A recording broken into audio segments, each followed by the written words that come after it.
Holes, Chapter 25. There was a doctor in the town of Green Lake 110 years ago. His name was Dr. Hawthorne. And when people ever got sick, they would go see Dr. Hawthorne, but they would also see Sam, the onion man.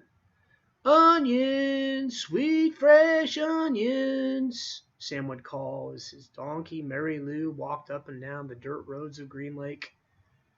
Mary Lou pulled a cart full of onions. Sam's onion field was somewhere on the other side of the lake. Once or twice a week, he would row across the lake and pick a new batch to fill his cart. Sam had big, strong arms, and it would still take all day for him to row across the lake and another day for him to return. Most of the time, he would leave Mary Lou in a shed, which the walkers let him use at no charge, but sometimes he would take Mary Lou on his boat with him. Sam claimed that Mary Lou was almost 50 years old, which was and still is extraordinary old for a donkey. "She eats nothing but raw onions," Sam would say, holding up a white onion between his dark fingers. "It's nature's magic vegetable. If a person ate nothing but raw onions, he could live to be 200 years old." Sam wasn't much older than 20, so nobody was quite sure that Mary Lou was really as old as he said she was. How would he know? Still, nobody ever argued with Sam. And whenever they were sick, they would go not only to Doc Hawthorne, but also to Sam. Sam always gave the same advice: eat plenty of onions. He said the onions were good for digestion, the liver, the stomach, the lungs, the heart, and the brain. "If you don't believe me, just look at old Mary Lou here. She'd never seen a sick day in her life." He also had many different ointments, lotions, syrups, and pastes, all made out of onion juice from different parts of the onion plant. This one cured asthma. That one was for warts and pimples. Another was a remedy for arthritis. He even had a special ointment which he claimed would cure baldness. "Just rub it on your husband's bald head every night while he's sleeping, Miss Collingwood, and soon his hair will be as thick and long as Mary Lou's tail." Doc Hawthorne did not resent Sam. The folks at Green Lake were afraid to take chances. They would get regular medicine from Doc Hawthorne and onion concoctions from Sam. After they got over their illness, no one could be sure, not even Doc Hawthorne, which of the two treatments had done the trick. Doc Hawthorne was almost completely bald, and in the morning his head often smelled like onions. Whether Catherine Barlow bought onions, she always bought one extra one or two and would let Mary Lou eat them out of her hand. "Is something wrong?" Sam asked her one day as she was feeding Mary Lou. "You seem distracted." "Oh, it's just the weather," said Miss Catherine. "Looks like rain clouds moving in." "Well, me and Mary Lou, we like the rain," said Sam. "Oh, I like it fine," said Miss Catherine as she rubbed the donkey's rough hair on top of his head. "It's just that the roof leaks in the schoolhouse." "I can fix that," said Sam. "What are you going to do?" Catherine joked. "Fill the holes with onion paste?" Sam laughed. "I'm good with my hands," he told her. "I built my own boat. If it leaked, I'd be in big trouble." Catherine couldn't help but notice his strong, firm hands. They made a deal. He agreed to fix the leaky roof in exchange for 6 jars of spiced peaches. It took Sam a week to fix the roof because he could only work in the afternoons. After school let out before classes began. Sam wasn't allowed to attend classes because he was a Negro, but they let him fix the building. Miss Catherine usually stayed in the schoolhouse grading papers and such while Sam worked on the roof. She enjoyed what little conversation they were able to have, shouting up and down to each other. She was surprised by his interest in poetry. When he took a break, she would sometimes read a poem to him. On more than one occasion she would start to read the poem by Poe or Longfellow, only to hear him finish it for her from memory. She was sad when the roof was finished. "Something wrong?" he asked. "No, you did a wonderful job. It's just that the windows won't open. The children and I would enjoy a breeze now and then." "I can fix that," said Sam. She gave him 2 more jars of peaches, and Sam fixed the windows. It was easier to talk to him when he was working on the windows.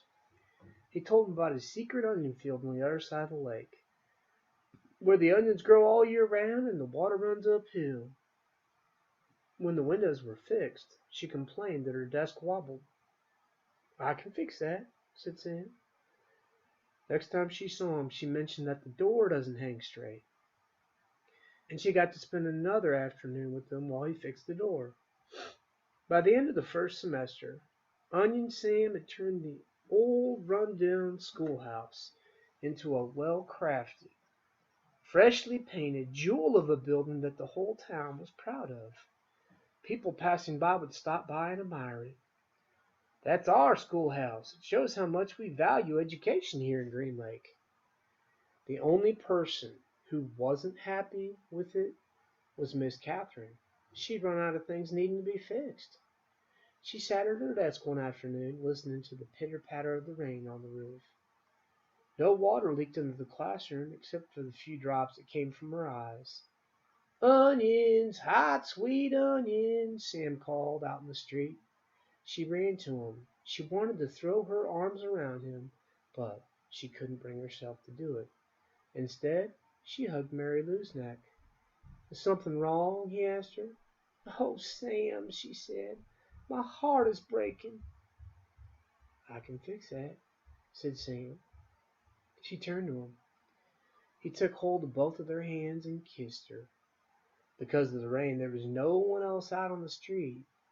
And even if there was, Sam and Catherine wouldn't have noticed. They were lost in their own world. At that moment, however, Hattie Parker stepped out of the general store. They didn't see her, but she saw them. She pointed her quivering finger in their direction and whispered, "God will punish you." Chapter 26. There were no telephones, but word spread quickly through the small town. By the end of the day, everyone in Green Lake had heard that the school teacher had kissed the onion picker. Not one child showed up for school the next morning. Miss Catherine sat alone in the classroom and wondered if she had lost track of the day of the week. Perhaps it was Saturday. It wouldn't have surprised her. Her brain and heart had been spinning ever since Sam kissed her. She heard a noise outside the door, and suddenly a mob of men and women came storming through the school building. They were led by Trout Walker. "There she is!" Trout shouted. "The devil woman!" The mob was turning over desks and ripping down bulletin boards. "She's been poisoning your children's brain with books," Trout declared.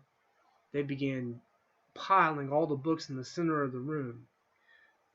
"Think about what you are doing," cried Miss Catherine.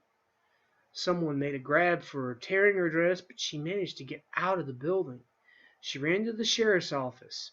The sheriff had his feet up on his desk and was drinking from a bottle of whiskey. "Morning, Miss Catherine," he said.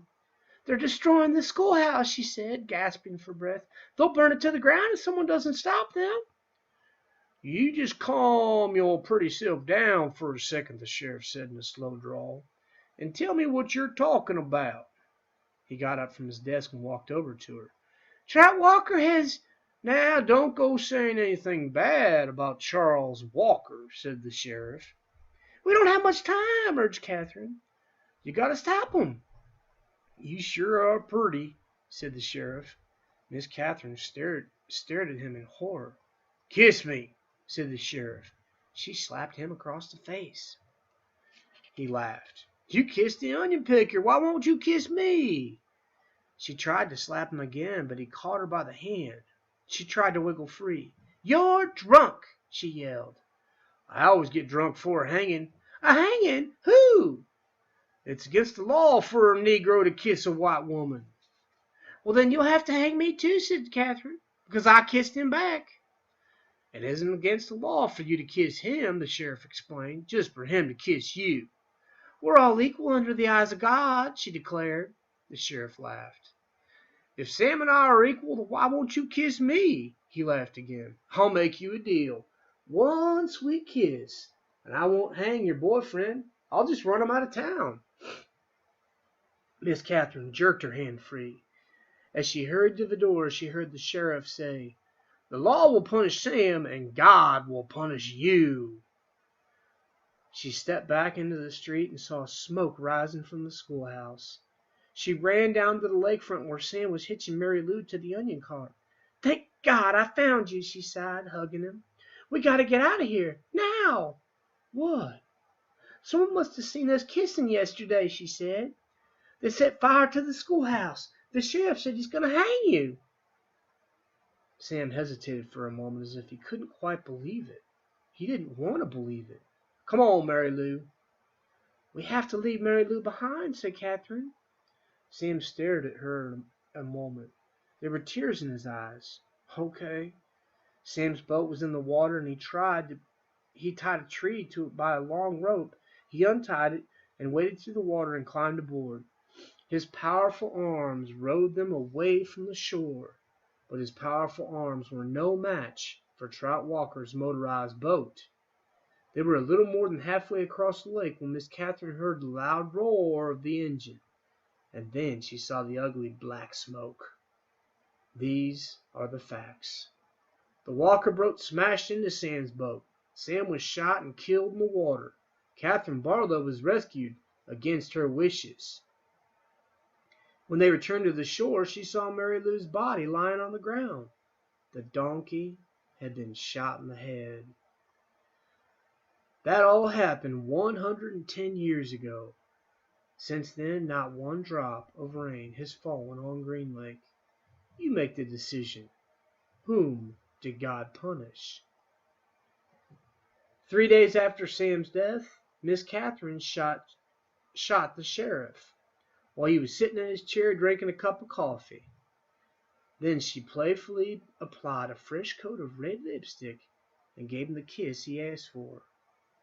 For the next 20 years, Kissin' Kate Barlow was one of the most feared outlaws in all of the West.